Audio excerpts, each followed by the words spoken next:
Well, welcome back to the channel. It's Mr. Nobody again. And I'm at a place that I've been wanting to come to for quite some time, and I couldn't because of COVID. It's a museum, so all museums were closed. And some of my viewers were asking me to come out here. Well, now we finally made it. And here's where we're at. We're at the Rosson House Museum. It's an hour-long tour, and we'll get to go inside, take a look, see what we have on the inside. And here's the plaque that's here. So tour, dine, explore, shop, learn.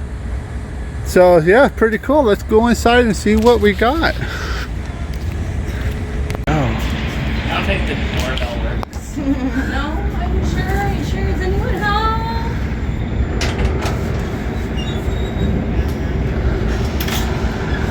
Oh, crazy. So before we go inside and all that, we ask that you do stay here on the rugs in the center, as well as the road runners throughout the rest of the tour. You are more than welcome to take photos. Don't hesitate to ask any questions. Like that. We'll go ahead and get inside here.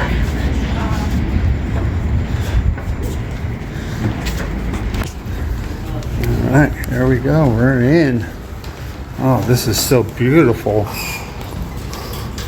You would steal that man. Look at me.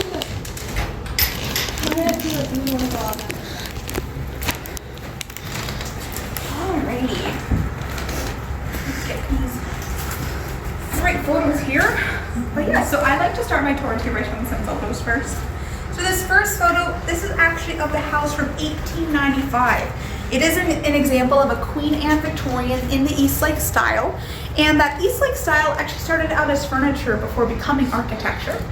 That Eastlake style in this photo, you kind of see it right here above the archways. It's very geometric and very repetitive in pattern. And then we have the Queen Anne style, which is seen in this asymmetrical facade in this big tower here. It's very ornate, very decorative. It was also the most popular style at the time, so it might be what comes to your mind when you think Victorian. Now, despite that, this house only took 6 months to construct. Wow. Whoa. And about $7,500, which in today's price is about $300,000. Wow, Pretty 6 affordable. months, but there's so much detail here. Yes, yes. Craftsmanship of homes today, unfortunately, is quite lost. It's very sad. But on the flip side of that, after it lived through 4 families and became a boarding house for about 30 years or so, it cost almost $750,000 to get it back in this condition in almost 7 years. Wow. So that's the catch for historical homes for sure. You got to put a lot of work into it when it has about 30 years of no one taking care of it whatsoever. Now the next photo I'm going to show you is actually what it looked like in the 70s, so you can kind of understand where that money had to go. So here we have what it looked like in the 70s. Yeah. What a difference, right? Yes, of course you'll see the biggest change here. It is painted white. And then these above balconies here, they were enclosed to get some extra bedrooms and bathrooms. At this house's heyday of being a boarding house, there were about 19 people living here. Oof. Now just for laughs though, I will show you, this is what it looked like when it first became a boarding house. So you can kind of see that it was still painted white. Okay. The balconies were still closed, but you know, there was still some care put into the home. This was right after the last family would have moved out. Wow. So it's pretty sad. From what I read, this is not the original location for the house. It is actually. It is the original location. It was built on here. On the square itself, there's a few buildings that were moved. So it would have been the visitor center, as well as Bar Bianco or Thomas House, which is next to Pizzeria Bianco. Okay. Bar Bianco itself was saved because it was built by the same people who built a majority of the buildings here. Okay, that makes sense. Okay. Honestly, I would love to see a truck have to move a house this long. that would be pretty funny. But to really get back to talking about the beautiful parts of this house, I'd like to start with this room that we are in. This is the grand foyer or the grand entrance of the house, and it was common to put a majority of your money into this room because really you wanted to show off whenever possible. How that was done was with these beautiful original parquet floors. Yes. As well as the tin ceilings that you see when you look above you, which are meant to mimic the plaster ceilings you would see in Europe. Nice. But then one of my personal favorite details in this part of the house are these beautiful ruby glass transom windows. Now, transom windows themselves are very common in Victorian houses. It allows that hot air to rise to these high ceilings and circulate while still maintaining the private floor plans that these houses were known for. The ruby glass, however, is nothing in particular except to showcase wealth. How you got that beautiful red color was a mixture of molten glass and gold dust. So very expensive to produce, and this house originally had 3 pieces, but we're very fortunate that these 2 pieces did survive. Nice. Oh, wow. Now for reference, you can kind of see where the 3rd piece would have been there in the dining room, so you can kind of see the difference between what typical stained glass would be and then what the ruby glass is. Yeah. Oh, yeah. So whenever you guys are ready, we'll go ahead and move here to the parlor. Okay. I know, that chair is so stunning. We could just stay here on the runners. Oh, yeah. So fun fact about this chair, is called a throne chair and it's from Hong Kong. The Victorian period itself, to sort of paint that picture, it was a time of really wanting to show as much knowledge as possible that you have for the rest of the world. So knowing what architecture styles were happening, what furniture styles, clothing styles, it showed you had knowledge and money that you could afford such a thing. Fun fact though, again, with this chair is that it was not a chair to sit, it was a prop for a photo. Oh. That's what it was. So if you've ever seen those really stoic Victorian photographs, it might be where the man of the house is standing behind the chair, having his arm on it, and maybe his wife is sitting very lightly into the chair. That's usually what it would be used for. It was to show grandeur and just class and things like that. So it's a very beautiful chair though, for sure. Yeah. But here in this room, this is where I talk about the Rossons, the people of the hour. So we have Roland Lee Rosson. He was from Virginia, and he was in the U.S. military as a surgeon. We can agree that surgeon is a pretty big title in the medical career. However, he only took 4 classes, which is about 2 years of school. And that's it. Unfortunately, Roland here, though, is not the greatest role model in the world because he was dishonorably discharged from the military for conduct unbecoming a soldier and a gentleman. Oh. So he's not my favorite guy. No, it don't sound like it, no. Yeah, no, he's not up there in favorites for sure. But Flora here, she's genuinely one of my favorites of this home. She's absolutely stunning, you know. And what's really amazing about her is that being the daughter of a wealthy cattleman from Texas, she was technically the breadwinner. So she was the one with the money. The medical career made very little money in this time period, oddly enough. But what's even more amazing about her is that she actually owned the land. She owned this entire block. Wow. So the house in Landy had it listed as Flora Murray Rosson and husband. In quotations, it said, and her husband, Roland. Oh, wow. I think that's a little bit funny. Yes. We always wonder, like, why are the quotations? Especially back then.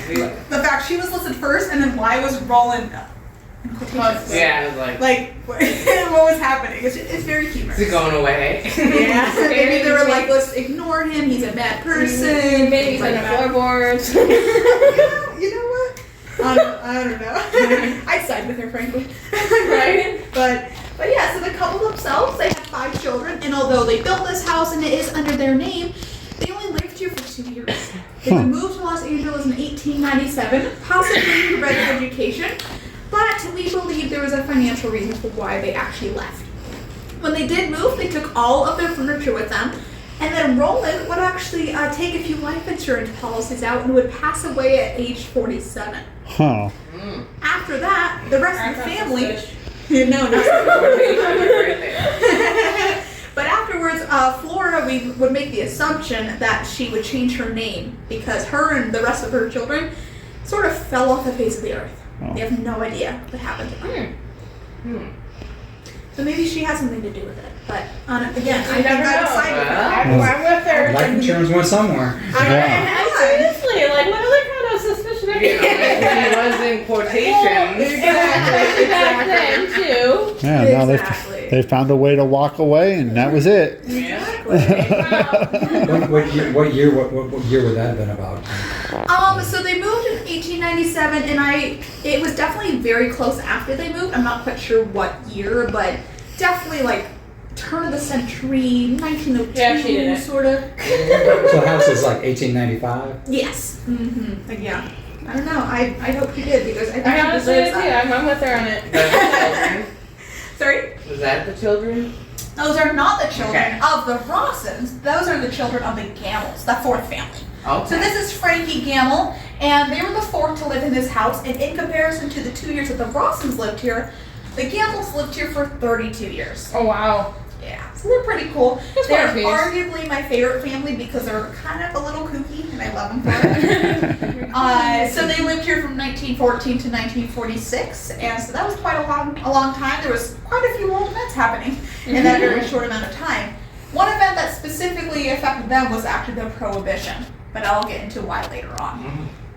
But Frankie here is sort of the main reason as to why this house was prepped to be a boarding house. She was the one to paint the outside of this house white. She also covered the floors here in linoleum, covered the ruby glass in contact paper, and then also enclosed this archway to get some extra bedrooms to rent out. Okay. Now when she did that, however, if I can go a sneak right there.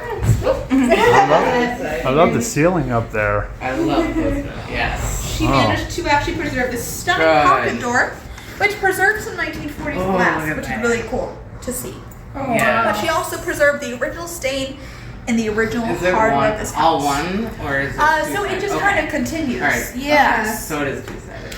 Yeah, so we're not quite sure if she kind of closed it this way and A just lot of and times just what they do is they'll just actually spread them in. I've watched a lot of yeah, the I've definitely remodeled seen shows. both ways. You know, where they it would close make them in. sense as to why the glass itself was preserved. But sometimes you could have them just close and Could you seal. So- imagine hammer and nailing you on? Yeah. Yeah. So it's kind of like a barn door, but it slides into the wall. Yeah, I love me a good Pocket pocket Yeah. door. I I love love pocket pocket doors so doors. much. Pocket doors are amazing. They Yes, I are love very that. useful. You can close a room off, but then you also have the option to have it very big and open. Yeah. You don't have to worry about furniture. No, exactly. I I know. Built-in cabinets. I Ooh. know. The rocker or the birdie cage. The birdie cage. I got you. But yeah, so coming here into this room, of course, it is the dining room. And so far, you might notice that this house has electricity, which was actually original to 1895. On top of that, this house also had hot and cold running water and an indoor bathroom. So it was really prestigious for the time. It was technically considered a modern house to have that indoor Yeah. bathroom especially. But we also have that beautiful nook right there, which is called a solarium, sort of like a mix between a sunroom and a greenhouse. We have that bird cage there in the center because it was very common for Victorians to have a pet bird. It was sort of like music to them. Genuinely, whatever bird lived in that cage, I mean, they were living the life. Yeah, Right? yeah, they had their own little mansion living in here. Exactly. I like to also talk about this grandfather clock here, which is actually almost 100 years older than the house itself. Wow. Built in Whoa. 1800, Oh, and it wow. came from North Wales. Now, despite that age and distance, it does still work. However, we have to have the ticking off because it is so loud that it shakes the entire floor. Oh, Oh, It's a really? little bit dramatic, which Wow. maybe that's why I love it so much. it would probably drive me a little bit. Definitely no time. It absolutely drives you crazy. But what's really cool about it is that you can kind of see there on the top that sun. Mhm. It's because during the day it would show the sun, and as it got later into the evening, it would start to show the moon. What are Okay. those clocks? Sorry? I've seen those. Yeah, I've seen Yeah. those, but man, even back then, I that know, they're pretty cool. probably was a lot of money. Oh, absolutely. Honestly, the summary of the Victorian period, if you ever see something unnecessarily extravagant, it's because they meant it to, because the more extravagant, the bigger it is, it showed how much money you had. I mean, the Victorian period was all about social status. Yes. One piece that really shows your social status is this fireplace right here, which is even fully original to the home. The tile itself, we found a bag of that hidden way deep in the fireplace. So we were able to use it to replace the tile right here, but also use it to replace the tile for the other 5 fireplaces in this house. Oh wow. What about the wallpaper? Is it also Original or? original or was The it- wallpaper out here, the dark one, that is actually a replica of the original that we know for certain. Because when they want a new wallpaper, they just layered a new layer Yeah. on top, so it's very beneficial for us. We were able to peel So back and whoever figure it it out. was just painted probably over the wallpaper. Yeah, and these wallpapers, I'm not for certain, but it was definitely a mixture of stories of people who might have lived in the house or known what it Pictures. looked like, pictures, but also just general knowledge of wallpaper in this time period. Yeah. Always Like the interesting. ceiling throughout it. I know, isn't it beautiful? But anyone here though, do we have any Phoenix locals or Arizona locals here? I'm close. Close. Well, I- live here now, but Ain't from here.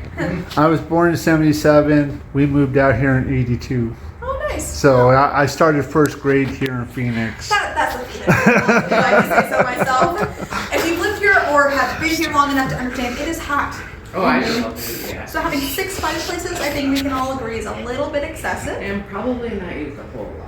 But That if is you also think about why- then too though, the climate was different than versus now. Climate-wise, it would still get to about Yeah. 115 That's degrees the same Celsius. as when you take a look But at yeah, that. I mean, But that would be different. why the tile itself would have survived, because no Yeah, one it used was it already for it. used. They might have used it a handful of times. But of course, once again, fireplaces, they were social status. They were a conversation starter. It was beautiful and grand and showed your money. That was pretty much it. They're like, I here, could whistle almost spray. see when they had it as a boarding house and covering it. Absolutely, Use they it. most definitely would have covered it too. So that saved it too. Yes. All right, but we'll go ahead and move here to the way I'm looking at. So I'd like to point out just a few more items that belong to the other families I have yet to mention. The first one being this tapestry here behind you, which belonged to the Higleys. They were the 3rd family to live here in this house. And it is believed that Mr. Higley bought this tapestry at the 1893 Chicago World's Fair. Oh, Pretty cool.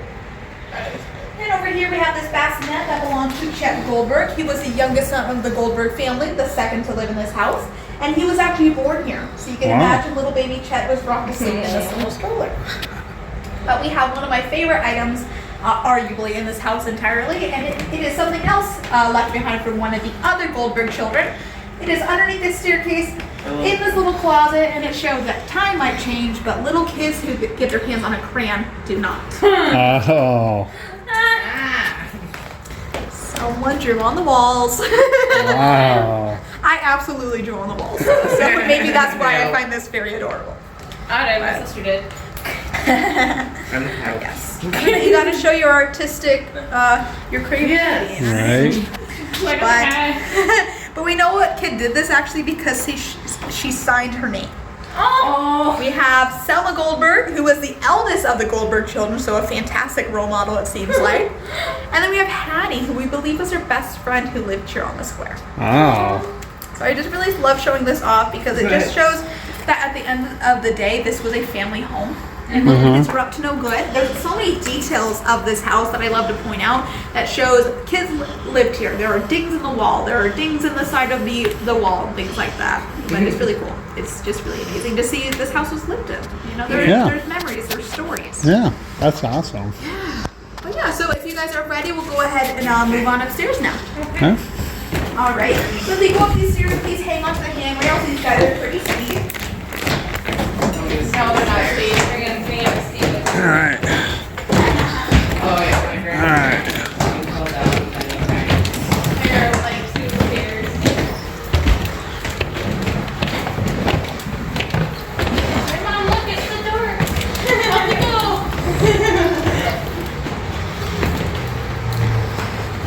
All right. Right. There we are. As we come up to the upstairs landing here, I like to point this area out behind us, which is of course a sewing area. We have it as such because there was a very important figure in this house's history who lived through to the 70s, and her name is Jessie Higley.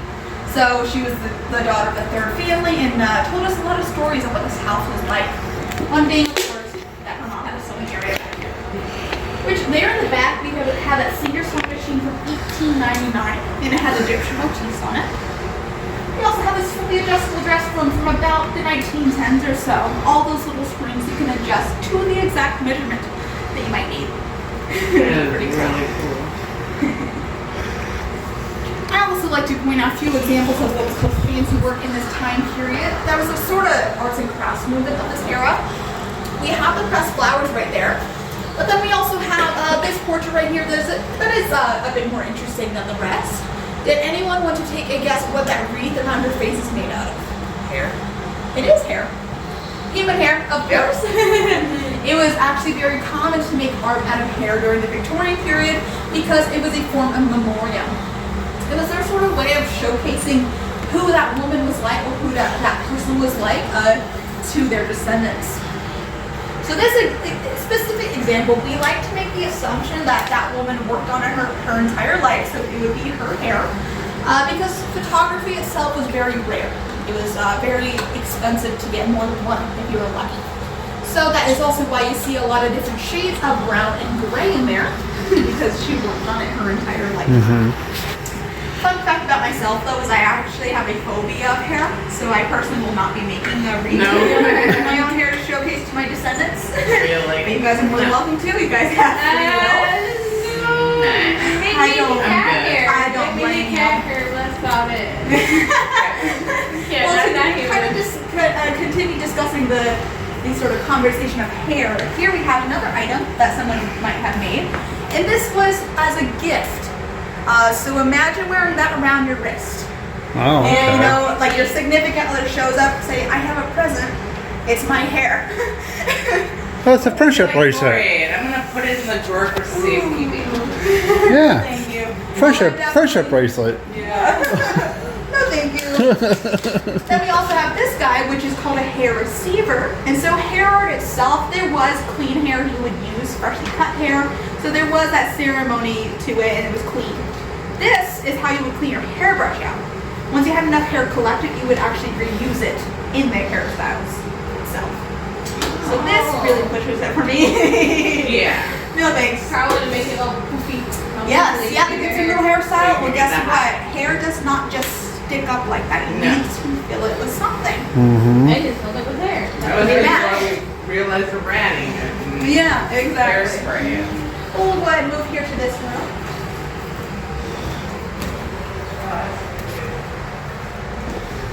Oh my god. The cat in there. Oh, wow. So as we come here into this room, this of course would have been the primary bedroom, which this room itself, when it started to get restored, we had to basically guess and figure out what this room was used for. How we figured it out was with that doorbell right there. Now having the doorbell was of course very handy. He could switch the doorbell from hearing downstairs or upstairs, so if a patient needed him in the middle of the night, he would have been able to hear them.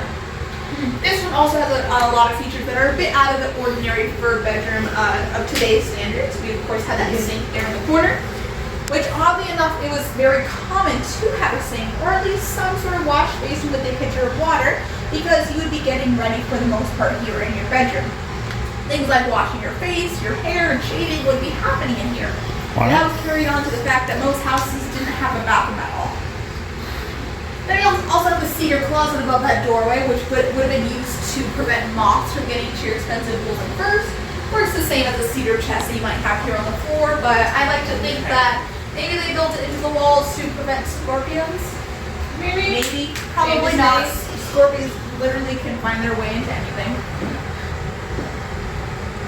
Over here, we also have what was called a gift door. Now, these guys are normally seen in New Orleans or Louisiana, and how they work is this handle here. It lifts straight up, lifts about halfway or so, gives you access to your balcony, but then also they would put a wet sheet in front of this doorway, and that would have been their air conditioning. Oh, wow. I like it. We'll go here into the nursery. Okay, that makes sense. Oh, wow. Look at this. While we're working in here, that's super fun. That's cool. I swear, the minute we replace one light bulb, 3 of them go out. We're like, all right. No, it's just dark in here. Oh yeah, so So as we come here into the nursery, we have, of course, here in the center, this halo top crib with this netting over top that would have been used to prevent mosquitoes and scorpions from getting to the baby. We can agree that neither of those things work or mix very well with kids. Then we also have some baby toys from this time period that also don't mix very well with kids because they're made out of cast iron and painted with lead. So safety really wasn't up there for Victorians, it seems like. Yeah. I know. Apparently, lead paint tastes sweet. Yeah. So That's why I generally, liked it. yes. Crazy. And also, like, look at the choking hazards too. Like, the cannonballs right there, they're all separate. That is very nice. But I like to also point out the picture going here in this room because you can see it the best. You can see a few examples of some rather heavy-looking photos hanging from it. The picture mailing itself, it was used because the walls here are made out of plaster, so if you tried to put a nail or screw into the wall, it would just crumble and it could not handle the weight of the photo. So that is where the picture mailing would have been used. It works very similar to an anchor thing that you might use for a nail today. I like to compare it to that. But it also is just a very beautiful piece of decoration for the wall. Yeah, that's what I was just thinking. Yeah, it's just pretty, even if you don't hang it from anything. Yeah. I mean, Yeah. I actually had that in the house I grew up back in Minnesota. We had that what year was it built? 40s, early 40s. Yeah, I think plaster But we had walls plaster themselves. walls. Like they were. We literally had newspapers for insulation of the walls. We held Oh. the bathroom and it was No, honestly, newspaper. I will take newspaper for what these walls used to be filled with. Did anyone want to take a guess? I write those before. Feather, But that's because I'm not being Connecticut. hair. It was hair, horse hair that they would have Okay. used for insulation. Which did you guys know that horse hair is really, really flammable? Nope. Yeah. No. It's more flammable than paper and things like that, which is That would make really sense why those houses would just burn. Yeah. Luckily, it's not filled with that. I believe it is filled with just normal insulation. No. Part of the 70s restoration to be like, let's make this as safe as humanly possible for our guests.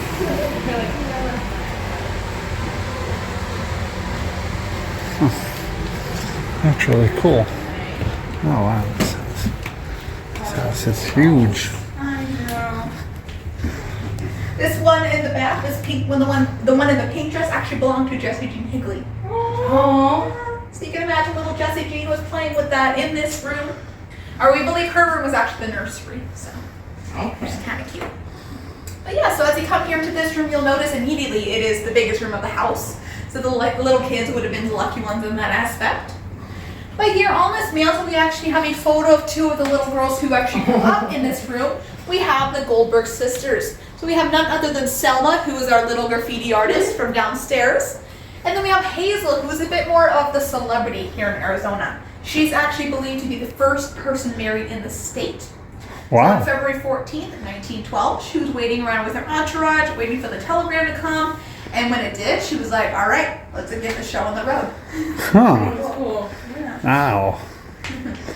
But I also like to point out the bed frame here in this room. It is made out of brass, and it was around the turn of the century or so that a lot of furniture as well as medical equipment and even things like stair railings would have been made out of brass as well as copper because these materials had natural microbial qualities to them, meaning it was good at finding a lot of the illnesses and diseases off of this time period.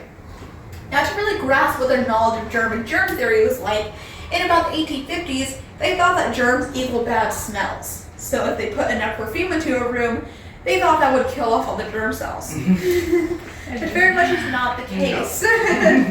But I always like to say that the Victorian period, as far as medical advancements, were a bit all over the place. You know, this was success, and they were right here, I would say, because they could figure out how to amputate a person's leg, but then the person would pass away from infection because the doctor didn't wash their hands.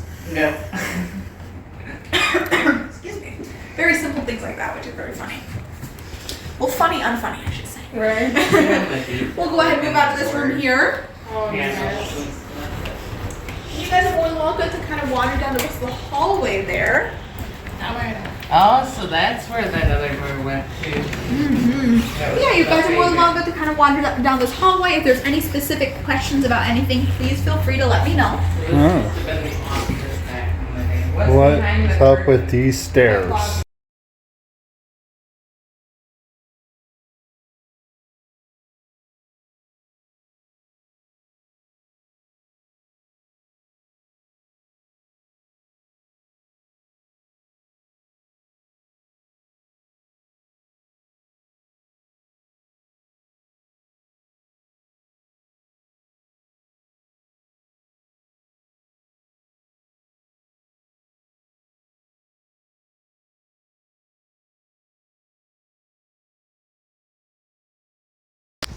Frankenstein, you know. But yeah, so as we do come here to this room, this of course would have been where Roland would have had his practice. So here we have a surgeon's kit for the late 1800s.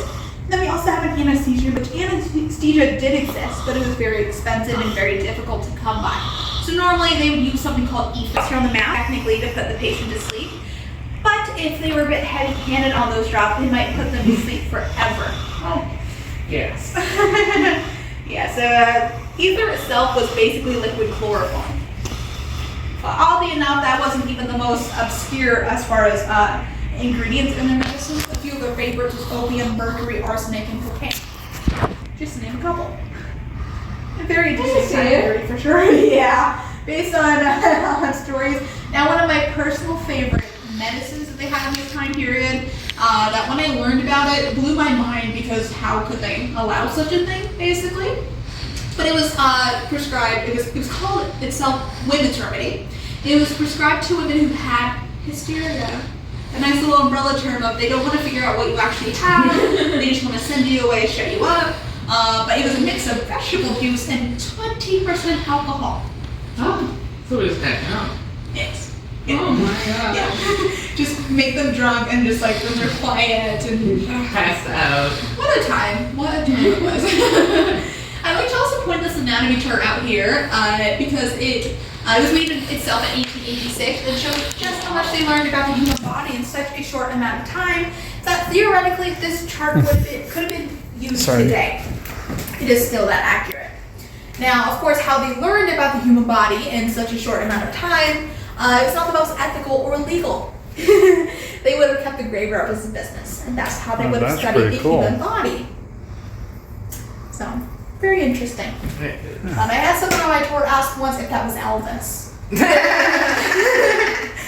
What do you guys think? Do you think that's Elvis? No, I can see I feel like it's just a little bit before his time. Just a wee bit. Maybe Elvis's great-great-great-great-grandfather. Maybe. They see the Parpador and they're like, that is absolutely Elvis. Yeah.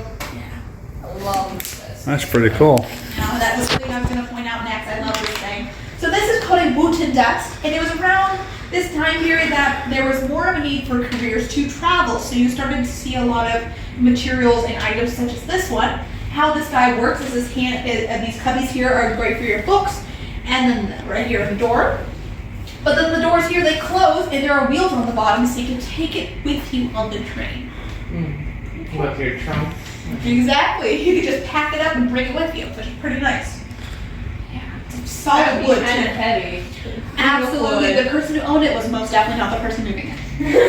They're probably like paying What's someone. the, Oh, is that absolutely. a wash basin on the floor, or what is that? Which one? The tin This thing, one? yeah. That is, yeah, so it would have been used to clean your tools and things like that. Okay. Yeah, Oh. proper They're sterilization. sanitizer. Yeah. Wow. They started to slowly learn that germs were not just smells. They figured out there was a microbial aspect to it. Yeah. Last panel too. Yeah. I know I like pointing these other glass panels out because even though they did not have the ruby glass, There were there was still more, you know, they wanted it to be pretty fancy because this area of the house would have been where the guests would have seen. I was rude for guests to even go upstairs, so you might have noticed that a lot of those details are a bit more similar, I suppose. Yeah, see, ours in school, and they had regular glass. We had those in display.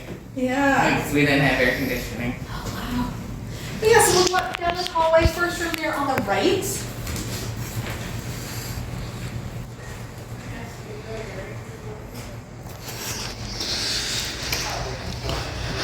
I promise myself to do this thing all the time. Just like, Yeah, Honestly, same. yeah. music. Which one do I write with? Yeah, I know.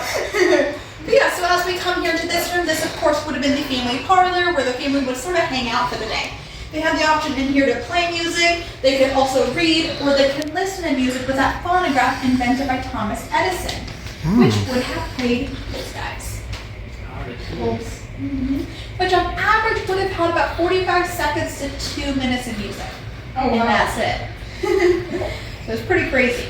Now, oddly enough, so with these tubes, you did have to manually crank the music, so that's why, they weren't very long. But then also at the same time, why music was such a big deal to listen to, like recordings of music, was because the needles on these guys were single use. So you had to gather everyone around, play it once. Once it was played, you had to buy a new needle to play again, which are very expensive. They're very, very expensive. Of course, nowadays they're about $1 or something like that. Yeah. But back then, Now, volume-wise, though, we have the smaller horn on top, which would have been loud enough to fill a room about this size, or you have a larger one for their ballrooms. But then sometimes you could also get your hand on something that might be a little familiar to us. Got some headphones. Oh. Yeah, which we actually believe this was a stethoscope that they adapted the end for, which shows, as we discussed in the previous room, their medical knowledge was severely lacking, but they had their priorities straight with their entertainment. Oh. That is smart. I think it's so cool. We always have these ideas of modern technology. We just did not have the means to do it. Even mentioning the motion desk right there, that arguably is the same thing as what most people might have in their pocket right now. It's basically a phone. It's a smartphone right there. I'd like to also point this desk out here. This is a photo of a man known as Whitelaw Reid. He was a writer that moved down here from New York, and he rented this house out the 2 winters that the Rossons lived here. This is his writing kit right here. But in his surviving letters, not only did he tell us what this house looked like, but he also told us what Phoenix would have looked like in this time period. Of course, they're a bit dramatic because the way he wrote it was as if we had cowboys and sheriffs dueling outside this window and that every building had a saloon door. Not really the case. That was definitely preserved for what you would think of Tombstone or Tucson. Phoenix itself was considered high society. But I suppose a New Yorker had their image of high society. It's very, very different than ours, but still, it's really cool to see some of this perspective. Yeah, we'll go ahead and move out of this room here. It'll be down this hallway. The other doors. And then to the left.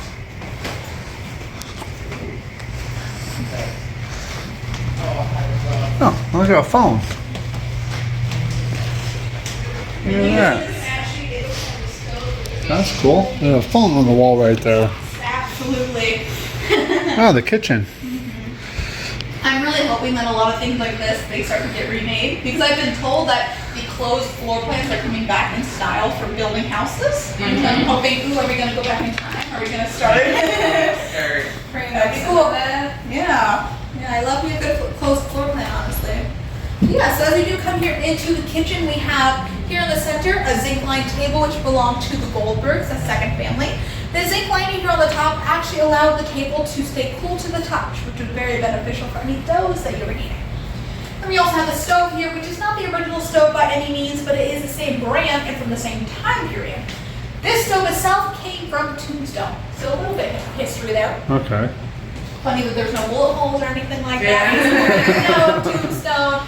But the original stove itself would have had hot water heater attachments to it, which we know of because of evidence of the floor being burned over here. Now, definitely keep that little fact in mind for the story I will tell later. But then we also have the pie safe over here, which of course you can kind of see open. During the summer, those doors have lights on. It just will open on its own, and I'm like, all right, you know what? If it goes once it opens, they can keep it open. Hey, maybe they're saying you gotta make some pies. They're hungry. Like I can't make them. for bacon. You know. But yes. Now the pie safe itself, yes, you would put your food in there, and the holes there, they were poked from the inside, which prevented flies from getting in. Over here we have the ice box, which would have been just large enough there on the bottom to store the milk you would get delivered in the morning, as well as the ice there on the top. And you would use this to tell the iceman how much you wanted. Huh. If you want to go ahead and give them a call, here is their phone number for you, 52. That's it. Now we have the Okay. mother's pantry over Come on. here. And this is where my story sort of begins. So as a reminder, it does involve the Gamels. So they lived here from 1914 to 1946, so 32 years. And during that time frame, the Prohibition was in effect. Now, before they moved down here to this house in 1914, they actually owned a couple saloons up in Jerome. Well, for those who don't know, the Prohibition went into effect here in Phoenix in 1915. So they had maybe 6 months of getting legally funds from their saloons. That didn't stop them. The Prohibition itself, though, went on here until 1933, which is quite a long time for the Prohibition. Yes. So mentioning the fact, though, yes, they owned saloons and legally could not make funds from it. That didn't stop them because when this house started to get restored, there was a trap door that was discovered with some empty bunks. Yes. Ooh. Now, the builders originally told us that it was in the pantry when they first started to restore the house. But of course, because it's not original, they did have to cover it. So that's what we thought. That's where we thought it was for the longest time. Until recently, they came back to visit us and told us it's not in the pantry, it's just in the kitchen. But again, they refused to tell us, which is kind of a bummer. Like, it is part of the history of the house, arguably. So that is where this part of the floor that's burned from the water heaters come into play. Because if you look closely, you see this entire area of floorboards that are burned, but there's one there in the center that is not. Why? They were gonna handle. Yeah, exactly. It's like that piece of wood there was replaced, basically. Wow, yeah. Which is pretty crazy.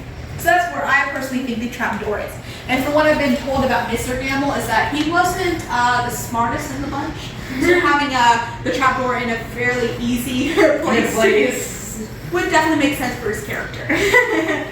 Yeah, that's where I personally believe. Definitely, if you believe me, you're welcome to, unless you have any other area in the kitchen that I you climb claim. under the house and see what I see. Yeah, that's another good guess. I mean, the cellar, a sort of basement cellar, it wasn't the biggest, but definitely that is a nice area as well. But with that, unless there's any questions specifically, we'll go ahead and wrap the tour up here, and you guys will actually go out a gift door, so you guys get to see how these guys work. You're happy, aren't you, Mom? This door.